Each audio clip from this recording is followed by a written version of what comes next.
लेकिन ध्रुव उसे अच्छे से देख चुका था और इसलिए उसे समझ नहीं आया कि आखिर इरा इतनी लाल क्यों दिख रही थी।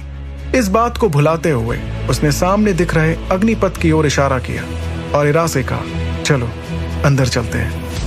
इरा इस वक्त शर्म से लाल हो रखी थी। उसकी शक्ल देखते हुए ध्रुव ने कुछ सोचा और फिर आगे बढ़ने लगा। इस वक्त ध्रुव के सामने अग्निपथ था जो 5 रास्तों में बटा हुआ था। अग्निपथ, तीसरा रास्ता। तो कुछ दूर चलकर उन्हें दिखा कि रास्ते के दोनों तरफ दरवाजे ही दरवाजे बने हुए थे। ये दरवाजे गहरे लाल रंग के थे और सारे दरवाजे खुले हुए थे। उन दरवाजों में एक और समानता थी कि दोनों पर लाल रंग के पर्दे भी चढ़े हुए थे। वो पर्दे शौर्य दल की युवा पीढ़ी के लिए एक आखिरी टेस्ट थे। अगर कोई सच में तकनीक को हासिल करना चाहता था तो उसे इस टेस्ट से गुजरकर सही दरवाजा चुनना होता था। ध्रुव ने उस दरवाजे को देखकर मुस्कुराते हुए कहा, तो ये है वो दरवाजा। उस रास्ते पर करीब 10 और लोग भी मौजूद थे और सभी ये देखकर हैरान हो गए थे कि ध्रुव सीधे 43 नंबर के दरवाजे के सामने आकर रुका। ध्रुव दरवाजे से कुछ कदम पीछे हटा और फिर अपने दोनों पैर थोड़े फैलाकर खड़ा हो गया। फिर उसने गहरी सांस लेते हुए अपनी आंखें बंद की और दोनों हाथों को मुट्ठी में बदल दिया। तभी उसके शरीर के आसपास शक्ति मंडराने लगी। तभी ध्रुव ने अचानक अपनी आंखें खोली और हवा में गोल घूमने के बाद उसने उस पर्दे को देखकर उस पर जोर से अपना हाथ मारा और कहा, ऑक्टेन ब्लास्ट। ध्रुव का हाथ पड़ते ही उस मोटे पर्दे पर दरारें पड़ने लगीं, जिसे सब देख रहे थे। और जैसे ही वो दरारें पूरे पर्दे तक फैल गईं, वो पर्दा कांच की तरह टूट कर बिखर गया। चलो इरा, अंदर चलकर वो खास तकनीक देखते हैं। इसके बाद जैसे ही दोनों दरवाजे से अंदर हुए, उन्हें महसूस हुआ कि कमरे में ज्यादा अंधेरा नहीं था और वहीं एक पत्थर पर एक गहरे लाल रंग का कागज रखा हुआ था। उस कागज को कांच के एक बॉक्स में सुरक्षित रखा गया था।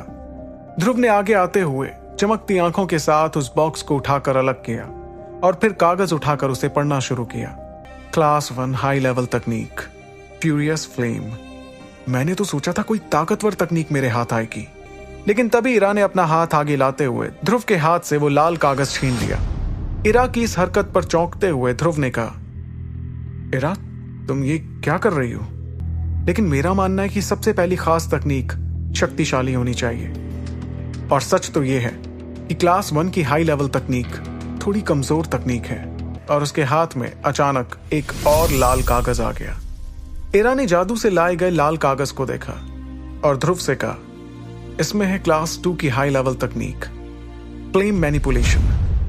मैं जानता हूं कि तुम बिल्कुल सही कह रही हो इरा, और मैं तुम्हारे इस ऑफर के लिए दिल से तुम्हारा शुक्रगुजार हूं। लेकिन मैं फिलहाल के लिए क्लास 1 की तकनीक से काम चला लूंगा।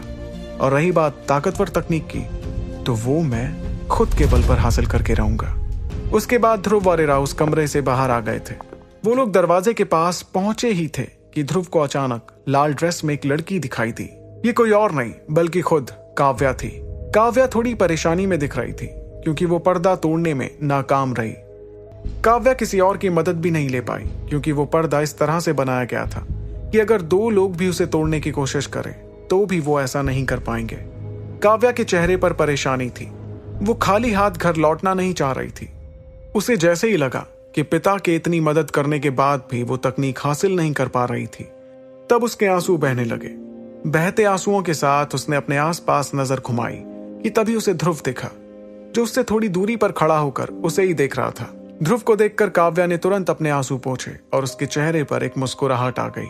उसे ध्रुव में अपनी आखिरी उम्मीद की किरण दिखाई दे रही थी। वो तुरंत उठकर ध्रुव के पास जाने लगी। वहीं काव्या के पास मौजूद बाकी लड़कों ने देखा कि इतनी देर से परेशान दिख रही काव्या आखिर क्या देखकर अचानक मुस्कुराने लगी। फिर जैसे ही लोगों ने अपनी नजरें घुमाई, वो समझ गए थे कि काव्या की मुस्कुराहट ध्रुव के लिए थी, जिससे एक बार फिर वो लोग ध्रुव को देखकर गुस्से से लाल हो गए। काव्या को अपनी तरफ आते देख ध्रुव वहां से पलटकर जाने लगा। उसे काव्या की कोई परवाह नहीं थी। अगर ये पहले वाला ध्रुव होता तो बात कुछ और होती, लेकिन अब ध्रुव समझदार हो चुका था। वो समझने लगा था कि कौन उसका अपना था और कौन पराया। ध्रुव को जाते हुए देख काव्या चलते चलते हैरानी में रुक गई।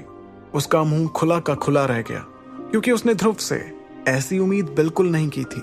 लेकिन अब जो ध्रुव वहां से चला गया था, काव्या ने गुस्से से पलटकर वापस दरवाजे के पास जाना सही समझा। वो ध्रुव से गुस्सा नहीं थी बल्कि खुद से थी, क्योंकि उसे याद आया कि पिछले 3 सालों से जब ध्रुव को भी उसकी जरूरत पड़ती थी तो वो भी ऐसे ही मुंह फेर कर चली जाया करती थी, और अब उस गलती का खामियाजा उसे खुद भुगतना पड़ रहा था। उसने खुद पर नाराज होते हुए कहा कि मेरे कर्मों का ही फल है, मैं कितनी मतलबी हूं, छी। उदासी में ये कहते हुए उसने जमीन पर एक लात मारी और टूटे भरोसे के साथ वो जोर जोर से रोने लगी, जिसकी आवाज वहां मौजूद बहुत लोग सुन पा रहे थे। आगे की कहानी जानने के लिए देखिए अगला एपिसोड सिर्फ पॉकेट एफएम के YouTube चैनल पर, और सुपर योद्धा के सारे एपिसोड्स को सुनने के लिए डिस्क्रिप्शन में दी लिंक से डाउनलोड करें पॉकेट एफएम ऐप।